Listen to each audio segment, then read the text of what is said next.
Me tahame teha ausat siidrit, et siidripudelis oleks see, mis on õuntes, mis meie maa peal kasvab ja see tuleb ainult siis nendest samadest õunapuudest, sellest mullast, päikesest ja vihmaveest ja me ei lisa sinna mitte midagi muud.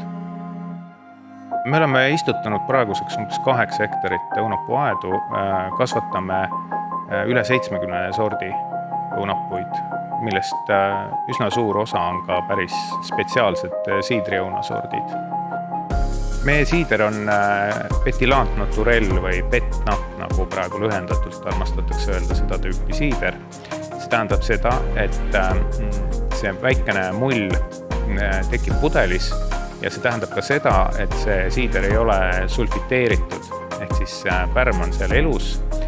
See toob kaasa teatud riskid ja isegi PetNati siis sellised sõbrad ütlevad, et üllatus on pudelis, et seda kasutataksegi nagu üllatusjoogina, et sa ei või kunagi ette aimata, mis on PetNat pudelis tegelikult, kui sa ei ole enne seda joonud.